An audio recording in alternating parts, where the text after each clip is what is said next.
नमस्कार दोस्तों, देखिए आज के वीडियो में हम लोग छत्तीसगढ़ के 2022 है ना, फरवरी 2022 के इंपॉर्टेंट करंट अफेयर्स को कवर करेंगे। इसके पहले भी करंट अफेयर्स के 3 वीडियो आ चुके हैं छत्तीसगढ़ से रिलेटेड, तो उसमें हम लोगों ने एक वीडियो में दिसंबर 2021 के करंट अफेयर्स और अगले 2 वीडियो में 2 पार्ट में जनवरी 2022 के करंट अफेयर्स कवर किए हैं। ठीक है, आज के वीडियो में हम लोग फरवरी 2022 के इंपॉर्टेंट करंट अफेयर्स कवर करेंगे।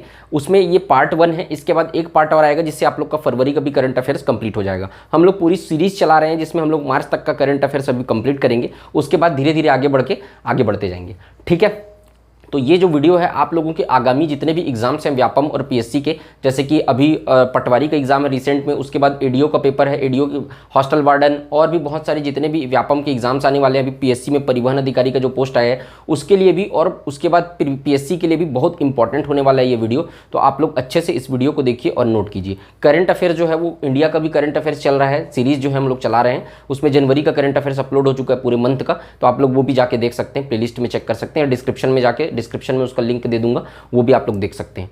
ठीक है, तो आई होप आप सबको मेरा प्रयास पसंद आएगा। अगर वीडियो पसंद आए तो वीडियो को लाइक कीजिए, चैनल को सब्सक्राइब कीजिए, ज़्यादा से ज़्यादा शेयर कीजिए, टेलीग्राम चैनल जरूर ज्वाइन करिए, टेलीग्राम चैनल पे आपको अपडेट्स मिलते रहेंगे। ठीक है, जो ज्वाइन नहीं किए हैं वो टेलीग्राम चैनल ज्वाइन करिए। आज का वीडियो हम लोग स्टार्ट करते हैं। फरवरी 2022, ठीक है, फरवरी का करंट अफेयर्स। गोबर से बिजली उत्पादन, गोबर से बिजली उत्पादन, गोबर से बिजली उत्पादन किया जाना चालू किया गया छत्तीसगढ़ में 3 जगहों पर स्टार्टिंग में चालू किया गया। आप लोग को जैसे कि पता है गोधन न्याय योजना के तहत क्या किया गया है, छत्तीसगढ़ में गोबर खरीदी की जा रही है। 2 रुपये प्रति किलो गोबर जो है वो गांव में खरीदा जाता है, उसके लिए पंजीकृत किया जाता है पहले। ठीक है, उसके बाद फिर पंजीकरण कराने के बाद 2 रुपये प्रति किलो में 1 किलो गोबर का 2 रुपये, तो 2 रुपये प्रति किलो में गोबर की खरीदी की जाती है। तो जिस खरीदी उसको गोठान में खरीदी की जाती है, तो गोठान में उस गोबर का क्या किया जाएगा, तो उस गोबर से क्या किया जाएगा, बिजली बनाया जाएगा। अब तो गोबर से बिजली उत्पादन का कार्य चालू हुआ है। भूपेश बघेल बेमेतरा गए थे 2 अक्टूबर 2021 को, पिछले साल 2 अक्टूबर, जो गांधी जी की 152वीं जयंती थी। ठीक है, गांधी जी की 152वीं जयंती में भूपेश बघेल जो थे बेमेतरा गए थे और बेमेतरा से ही उन्होंने क्या किया है, गोबर से बिजली उत्पादन के प्लांट की शुरुआत की है। तो ये मुख्य रूप से शुरू में 3 जिले में चलाया जाएगा। पहला बेमेतरा राखी जहां से उद्घाटन हुआ है, दूसरा दुर्ग के सिकोला में एक ठो प्लांट बनाया जाएगा, और तीसरा रायपुर के बनचरौदा में। तो 3 जगह पर अभी किया जाएगा, बाद में इसको एक्सटेंड किया जाएगा। इसमें क्या किया जाएगा कि 500 किलो गोबर और 500 लीटर पानी दोनों को, मतलब दोनों के माध्यम से, है ना, दोनों के हेल्प से 20 किलोवाट का विद्युत उत्पादन किया जाएगा। इस एक प्लांट में 20-20 किलोवाट। ठीक है, तो इसको ध्यान रखना। इसमें क्या किया गया है, 5 एंटरप्रेन्योर्स से, छत्तीसगढ़ के 5 युवा उद्यमी जो हैं एंटरप्रेन्योर्स, ठीक है, उनसे क्या किया गया है, MOU साइन किया गया है। ठीक है, मतलब एक बॉन्ड साइन किया गया है, एक कहा जाए, आप इसको कहेंगे एक कॉन्ट्रैक्ट किया गया है, उनसे कॉन्ट्रैक्ट साइन किया गया है कि वो लोग जो है वो इसमें हेल्प करेंगे। और दूसरा MOU किससे हुआ है, BARC, Bhabha atomic and research centre और छत्तीसगढ़ की क्रेडा।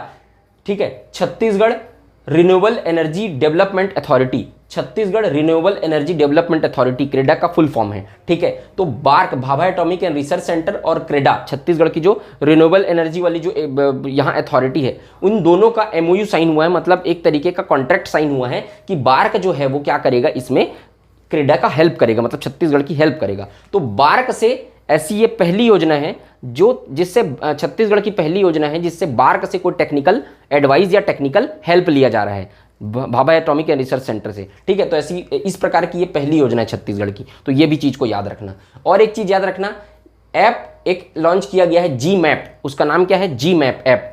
तो GMAP ऐप से क्या किया जा रहा है, ज्योग्राफिकल मैपिंग किया जा रहा है, मतलब कि आपका जो गौठानों में किस तरीके से काम हो रहा है, कितना वहाँ गोबर का स्व सहायता, देखिए महिला स्व सहायता समूह द्वारा बनाया जाएगा। ठीक है, ये जो पूरा प्रोसेसिंग जो किया जाएगा वो महिला स्व सहायता समूहों के द्वारा, ये जो प्लांट में जो बिजली उत्पादन का काम है वो किया जाएगा। तो कितना गोबर को वहाँ पर जमा किया गया, उसके बाद कितना गोबर खरीदा गया, कितने का गोबर खरीदा गया, और वहाँ जो गतिविधियाँ हो रही हैं उन सब को एप्लीकेशन में अपलोड किया जाएगा, और उसके माध्यम से जो है पूरा डाटा इसमें अपलोड रहेगा। तो ये ऐप का भी नाम याद रखना, GMAP उस ऐप का नाम है। ठीक है, तो इससे संबंधित इतनी चीज़ें अच्छे से याद रखना। 20 किलोवाट विद्युत उत्पादन किया जाएगा, वो भी याद रखना। ठीक है, ये इंपॉर्टेंट है। अगला देखते हैं, छत्तीसगढ़ में धान खरीदी खरीफ वर्ष 21-22, मतलब जो अभी जो वर्तमान खरीफ वर्ष था 21-22, उसमें धान खरीदी कितना किया गया। धान खरीदी से संबंधित जितना भी डेटा है जो आप लोग को याद रखना है, मैं यहाँ पर बता रहा हूँ, आप लोग को याद रखना, ठीक है। 97,97,000 मतलब 97,97,000 metric ton, 97.97 lakh metric ton का मतलब क्या है, 97,97,000 मीट्रिक टन धान खरीदी की गई, ठीक है। पिछले बार कितना लाख मीट्रिक टन किया गया था, मतलब 19-20 में कितना किया गया था, ठीक है। 20-21 में 92 लाख मीट्रिक टन खरीदा गया था, और 21-22 में अभी वर्तमान में ये चीज आपको याद रखना है, 97.97 लाख मीट्रिक टन धान खरीदी किया गया, जो कि अपने आप में एक रिकॉर्ड है। हर बार इस रिकॉर्ड को छत्तीसगढ़ सरकार मतलब टूट जाता है, अगला बार अलग रिकॉर्ड बनता है, ज्यादा का बनता है। हर बार ये धान खरीदी का जो परसेंटेज है वो बढ़ता जा रहा है। अभी 97.97 लाख मीट्रिक टन धान का खरीदी किया गया है सरकार के द्वारा। कितने किसान पंजीकृत किए थे धान को अपना बेचने के लिए न्यूनतम समर्थन मूल्य पर, 21,77,000, 21.77 लाख इतने किसान जो है पंजीकृत किए थे, मतलब रजिस्ट्रेशन किए थे अपने धान को न्यूनतम समर्थन मूल्य पर बेचने के लिए। धान खरीदी केंद्र कितना बनाया गया था, 2484, 2484, अच्छे से याद रखना, इसको पूछता है।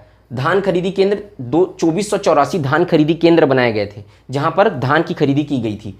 और बारदाने का मूल्य, बारदाना मतलब क्या होता है, जो धान खरीदी के लिए जो बोरा रहता है ना, ठीक है, धान को जिसमें पैक किया जाता है उसको कहते हैं बारदाना, उसको 25 रुपए कर दिया गया है। पहले कितना था, ये 18 रुपए था, तो इसके रेट को बढ़ाया गया, इसलिए इसको याद रखना। अब कर दिया, कितना कर दिया गया है, 25 रुपए कर दिया गया है बारदाने का मूल्य, ठीक है। सबसे ज्यादा धान खरीदी किया गया, धान खरीदी में नंबर 1 जिला राजनांदगांव, और सबसे कम धान खरीदी किया गया दंतेवाड़ा। देखो अब ये ज्यादा में राजनांदगांव, उसके बाद चांपा है, ठीक है, दंतेवाड़ा के बाद नारायणपुर है, तो वो 2-3 ठो को याद नहीं रखना है आपको, सबसे ज्यादा और सबसे कम को याद रखे रहो।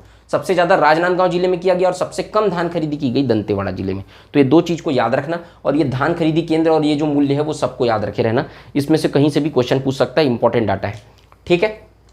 हो गया ये, नेक्स्ट देखते हैं। अमर जवान ज्योति, अमर जवान ज्योति पहले कहाँ थी, दिल्ली में जो इंडिया गेट है वहां पर अमर जवान ज्योति की स्थापना की गई थी। वहां पर जितने भी मतलब एक बंदूक रखा हुआ था, आप लोग देखे होंगे, वहां पर हमेशा मसाल जलते रहता था, ठीक है, उसको अब समाप्त कर दिया गया है, ठीक है। और यहाँ पर होलोग्राम का अनावरण किया जा रहा है, सुभाष चंद्र बोस के होलोग्राम का, ठीक है, तो उस वहां पर समाप्त कर दिया गया। तो उसकी तर्ज पर क्या किया गया, छत्तीसगढ़ में भूपेश बघेल की जो सरकार है, छत्तीसगढ़ सरकार, उसने क्या किया गया, नया रायपुर में अमर जवान ज्योति को प्रज्वलित करने का संकल्प लिया और अमर जवान ज्योति को नया रायपुर में बनाया गया, मतलब बनाया जा रहा है, प्रोसेसिंग है, नींव रखी जा चुकी है उसकी, मतलब वो स्टार्ट हो चुका है, ठीक है। तो वहां पर एक ज्योति जलती रहेगी, वो अखंड ज्योति रहती है, वो हमेशा जलती रहेगी, ठीक है। तो कहां बनाया जा रहा है, नया रायपुर में, ठीक है। तो यहाँ पर ब्राउन मार्बल लगाया जाएगा और उस ब्राउन मार्बल से इसको बनाया जाएगा, और ब्राउन मार्बल पर ही क्या किया जाएगा, जितने भी जो शहीद हुए हैं छत्तीसगढ़ में, जो वीर जवान हैं, उन शहीदों वीर जवानों की यहाँ पर क्या किया जाएगा, ब्राउन मार्बल पर उनके नाम उकेरे जाएंगे, ठीक है। और क्या किया जाएगा, एक मेमोरियल बनाया जाएगा, ठीक है, उनकी याद में एक मेमोरियल बनाया जाएगा, और वहाँ पर मेमोरियल टावर और एक मंच रहेगा, जो VVIP मंच रहेगा, वहाँ से समय समय पर क्या होते रहेंगे, विभिन्न कार्यक्रम संपन्न कराते जाते रहेंगे, ठीक है। तो अमर जवान ज्योति की स्थापना, ये क्या है पता चल गया आपको, कहाँ किया गया, नया रायपुर में, ठीक है, इसको याद रखना। कोसा उत्पादन में फर्स्ट, कोसा उत्पादन में प्रथम कौन सी जिला है, कोरिया जिला कोसा उत्पादन में प्रथम स्थान मिला है। मैं आपको पिछले वीडियो में बताया था कि कौन से कोसा को न्यूनतम समर्थन मूल्य पर खरीदे जाने की घोषणा की गई है, रैली कोसा। दो तरीके का कोसा छत्तीसगढ़ में होता है, रैली कोसा और डाबा कोसा। रैली कोसा को न्यूनतम समर्थन मूल्य पर खरीदे जाने की घोषणा की गई है, ठीक है। तो कोसा उत्पादन में पहला जिला कौन सा है, कोरिया। फर्स्ट नंबर किसको मिला है, कोरिया। इसको एक चीज और याद रखना, 52 कृषि उपजों का न्यूनतम समर्थन मूल्य पर खरीदी करती थी पहली सरकार जो है वो, लेकिन अब उसको बढ़ाकर कितना कर दिया गया, 61, ठीक है ना, 61 कृषि उत्पादों का, ठीक है, न्यूनतम समर्थन मूल्य पर खरीदी कर रही है अभी वर्तमान में छत्तीसगढ़ सरकार। 52 से बढ़ाकर उसको क्या कर दिया गया है, 61 कर दिया गया। अब ये कौन कौन सा कृषि उत्पाद है वो याद रखने की जरूरत नहीं है, लेकिन इसका नाम याद, इसका नंबर याद रखे रहना, इसको पूछता है मतलब, ठीक है, ये इंपॉर्टेंट है, ठीक। मिलेट मिशन देखते हैं अब। मिलेट मिशन बहुत इंपॉर्टेंट है, अच्छे से आपको पढ़िए, समझिए और इसको अच्छे से नोट करना। मिलेट मिशन जो है वो बहुत ज़्यादा इंपॉर्टेंट है। इसका उद्देश्य क्या है मिलेट मिशन का, तो 3 उद्देश्य हैं मिलेट मिशन के, ठीक है। 3 उद्देश्य को देखते हैं। कोदो कुटकी और रागी के उत्पादन में वृद्धि करना, तो कोदो कुटकी और रागी के उत्पादन में वृद्धि करने के लिए मिलेट मिशन चालू किया गया, इसके प्रोडक्शन में वृद्धि करने के लिए, इसका प्रोडक्शन कम हो रहा था। तो दूसरा इसका उद्देश्य है है ना, छोटा अनाज व फसल का उचित मूल्य प्रदान करना। किसानों को छोटा अनाज है, ज्वार जौ, इसका है ना, छोटा अनाज का और जो और भी फसल है उसका उचित मूल्य प्रदान करना, ठीक है, जितना रिस्पेक्टेड एक अमाउंट है वो उन लोग को प्रोवाइड करने के लिए। और तीसरा है कुपोषण की समस्या को कम करने के लिए, मतलब जो ग्रामीण इलाके हैं वहाँ पर पोषण युक्त खाद्य पदार्थ वितरण करके, है ना, डिस्ट्रीब्यूट करके उसको कुपोषण की मात्रा को कम करने के लिए क्या किया गया है, मिलेट मिशन का चालू किया गया। तीनों उद्देश्य को अच्छे से याद रखना, ठीक है, तीनों उद्देश्य को याद रखना, कुपोषण की समस्या को कम करना, ठीक है। इसके तहत क्या किया जाएगा, कोदो कुटकी प्रसंस्करण की इकाई का ये किया जाएगा, मतलब कोदो कुटकी प्रोसेसिंग यूनिट लगाया जाएगा, छोटा छोटा प्लांट रहेगा कोदो कुटकी को प्रोसेस करने का, ठीक है। और क्या किया जाएगा, सब्सिडी दिया जाएगा, यानी छूट दिया जाएगा। कोदो कुटकी का जो फसल उगा रहे हैं अपने खेत में, ठीक है, कोदो कुटकी की फसल उगा रहे हैं जो अपने खेत में, उनको क्या किया जाएगा, 9,000 रुपये प्रति एकड़ छूट दिया जाएगा। और जो किसान पहले धान उगाते थे और धान को रोककर, मतलब अब धान नहीं उगा रहे हैं, धान की जगह कोदो कुटकी उगा रहे हैं, उनको 10,000 रुपये प्रति एकड़ क्या किया जाएगा, सब्सिडी दिया जाएगा, छूट दिया जाएगा उसमें। तो ये दोनों को याद रखना, जो किसान पहले कुछ नहीं उगाते थे और अब कोदो कुटकी उगा रहे हैं खेत में, तो 9,000 रुपये प्रति एकड़ छूट दिया जाएगा। और पहले जो धान उगाते थे और धान को की फसल को छोड़कर वो लोग कोदो कुटकी की फसल उगा रहे हैं अब, तो उनको 10,000 रुपये प्रति एकड़ क्या किया जाएगा, छूट दिया जाएगा, सब्सिडी दिया जाएगा इसमें, ठीक है। इसमें कौन कौन सी जिले शामिल हैं मिलेट मिशन में, बाकी सब जिलों में भी चालू किया जाएगा, लेकिन वर्तमान में 14 जिले शामिल हैं, ये भी ध्यान रखना। वर्तमान में कितने जिले शामिल हैं, 14 जिले। कौन कौन से, बस्तर संभाग के पूरे जिले, बस्तर संभाग में कितने जिले आते हैं, 7 जिले, ठीक है। तो बस्तर संभाग के पूरे 7 जिले, सरगुजा संभाग के में कितने हैं, 5 जिले हैं, लेकिन सरगुजा संभाग में सरगुजा को छोड़कर, यहां पर मैं पूरा लिखा नहीं हूं, आप लोग को इसको छोड़कर लिखना है, ठीक है ना। तो बस्तर संभाग के पूरे 7 जिले, सरगुजा संभाग में सरगुजा को छोड़कर, मतलब कोरिया, सूरजपुर, बलरामपुर और जशपुर, 4, कोरिया, सूरजपुर, बलरामपुर और जशपुर, सरगुजा को छोड़ देना। गौरेला, पेंड्रा, मरवाही, ये बिलासपुर संभाग का एक जिला, गौरेला, पेंड्रा, मरवाही। और उसके बाद दुर्ग संभाग के 2 जिले, कवर्धा और राजनांदगांव। तो टोटल कितना हो गया, 7, 4, 11, 1, 12 और 2, 14। तो ऐसे याद रखना इसको, तो याद हो जाएगा। बस्तर संभाग के पूरे 7 जिले, सरगुजा संभाग में सरगुजा को छोड़कर मतलब 4 जिले, बिलासपुर संभाग में गौरेला, पेंड्रा, मरवाही, और दुर्ग संभाग में कवर्धा और राजनांदगांव, ये 2 जिले। तो टोटल हो गया 14। तो ये 14 जिले में मिलेट मिशन अभी वर्तमान में शुरुआती दौर में संचालित किया जा रहा है। अच्छे से याद रखना इसको, जितना भी बताया हूँ, इसका उद्देश्य, सब्सिडी और कितने जिले में चालू किया गया वो, ठीक है। इतना पढ़ेंगे सफिशिएंट है मिलेट मिशन के बारे में, ठीक। समझ में आ रहा है, कोई दिक्कत हो कमेंट सेक्शन में कमेंट करके पूछ लेना, और टेलीग्राम चैनल जरूर ज्वाइन करो, ठीक है, जो ज्वाइन नहीं किए हैं। नेक्स्ट देखते हैं, स्वामी आत्मानंद हिंदी माध्यम स्कूल। स्वामी आत्मानंद हिंदी माध्यम, देखिए स्वामी आत्मानंद अंग्रेजी माध्यम स्कूल छत्तीसगढ़ में पहले से संचालित है, ठीक है। अब उसी के तर्ज पर हिंदी माध्यम के लिए भी स्कूल की स्थापना की जा रही है छत्तीसगढ़ में। अब वर्तमान में 32 जिले हो जाएंगे, शिक्षा सत्र, शैक्षणिक सत्र जो अगला चालू होगा उससे, जो अभी चल रहा है उससे, तो 32 जिले हो जाएंगे। तो 32 जिलों में हर जिले में एक ठो स्वामी आत्मानंद हिंदी माध्यम स्कूल की स्थापना की जाएगी। सब जगह किया भी जा रहा है, फंड ट्रांसफर होना चालू हो गया है, ठीक है। तो इसको ध्यान रखना। अब देखो 32 जिले में किया जाएगा, तो इस योजना के बारे में थोड़ा सा देख लेते हैं हम लोग। स्वामी आत्मानंद अंग्रेजी माध्यम योजना, इसकी शुरुआत की गई है 1 नवंबर 2020 से शुरू की गई थी। इसको कब किया था, 1 नवंबर 2020 से इसकी शुरुआत की गई थी, और 2020-21 से ये शैक्षणिक सत्र से लागू भी हो गया था। ये जो योजना है वो वर्तमान में चल रही है। टोटल शुरुआत में 52 स्कूल बनाए गए थे अंग्रेजी माध्यम के, हिंदी माध्यम की बात नहीं कर रहे, हिंदी माध्यम तो अभी चालू हुआ है। तो 32 जिलों में एक एक ठो बनाया जाएगा, लेकिन ये जो योजना है वो पहले से चली आ रही है अंग्रेजी माध्यम के लिए, उसकी बारे में बात कर रहे हैं हम लोग। तो अंग्रेजी माध्यम के शुरू में जब चालू किया गया था 1 नवंबर को, तो 52 स्कूल बनाए गए थे, लेकिन वर्तमान में 171 स्कूल संचालित हैं। इसको दोनों को याद रखना, ये क्वेश्चन पूछ चुका है। अंग्रेजी माध्यम का जो स्कूल है स्वामी आत्मानंद, वर्तमान में 171 जो है वो आत्मानंद अंग्रेजी माध्यम योजना के तहत 171 स्कूल संचालित हैं, लेकिन हिंदी माध्यम के 32 स्कूल हैं, ठीक है। देखिए स्वामी आत्मानंद के बारे में इतनी इंपॉर्टेंट योजनाएं चला जा रही है, तो स्वामी आत्मानंद के बारे में थोड़ा सा जान लेते हैं। देखिए स्वामी आत्मानंद जो हैं वो छत्तीसगढ़ के बहुत प्रसिद्ध शिक्षाविद थे और समाज सुधारक थे, मतलब और संत भी थे। तो 3 चीज़ें याद रखना, संत थे, शिक्षाविद थे यानी एजुकेटर थे, टीचर थे, और समाज सुधारक थे मतलब सोशल वर्कर थे। तो तीनों चीज़ थे, ये याद रखना। उनका जन्म जो है 1929 में हुआ था, 1929 में रायपुर के पास एक बरबंदा गांव है, वहाँ हुआ था, बरबंदा में उनका जन्म हुआ था। और उनके जो पिताजी थे वो मांढर में, रायपुर के पास एक मांढर है, मांढर में एक शिक्षक थे, ठीक है। तो वो जो है उनके पिताजी जो है ट्रेनिंग के लिए वर्धा गए गुजरात में, जहाँ पर सेवाग्राम था गांधी जी का, तो उनके साथ पूरी अपनी फैमिली को लेकर गए। आत्मानंद, स्वामी आत्मानंद का बचपन का नाम तुलेंद्र था, इसको याद रखना अच्छे से, स्वामी आत्मानंद के बचपन का नाम तुलेंद्र था। तो अब जब पूरी फैमिली को लेकर वहाँ गए तो ये आत्मानंद जो थे, स्वामी आत्मानंद भी उनके साथ गए और वहाँ पर गांधी जी के साथ सेवाग्राम में रहे वो, ठीक है, वर्धा में। और गांधी जी जो थे, स्वामी आत्मानंद जो थे वो गायन अच्छा करते थे, ठीक है, गाते अच्छा थे। तो महात्मा गांधी जो थे वो इनसे काफ़ी प्रभावित हुए और जो स्वामी आत्मानंद थे उनके साथ रह के, उनके सानिध्य में रहकर उनके विचारों से काफ़ी प्रभावित हुए। और जब वापस 1943 में आए तो वहाँ पर गांधी उनसे, उनके विचारों से काफ़ी प्रभावित हुए। और वापस आने के बाद स्वामी आत्मानंद ने अपने रायपुर में देखा होगा, ठीक है, रायपुर में 1958 में एक आश्रम की स्थापना हुई, स्वामी विवेकानंद आश्रम। तो स्वामी विवेकानंद आश्रम की स्थापना से भी ये जुड़े हुए थे, उसके पहले सचिव थे, ठीक है। उस आश्रम की स्थापना जब हुई तो उसके पहले सचिव कौन थे? स्वामी आत्मानंद थे। इसके बाद ये पोस्ट ग्रेजुएशन की पढ़ाई के लिए नागपुर चले गए और नागपुर में इन्होंने MSc की पढ़ाई की। तो जब ये गए तो जिस कॉलेज में इनका एडमिशन होने वाला था वहाँ के हॉस्टल में जगह नहीं थी।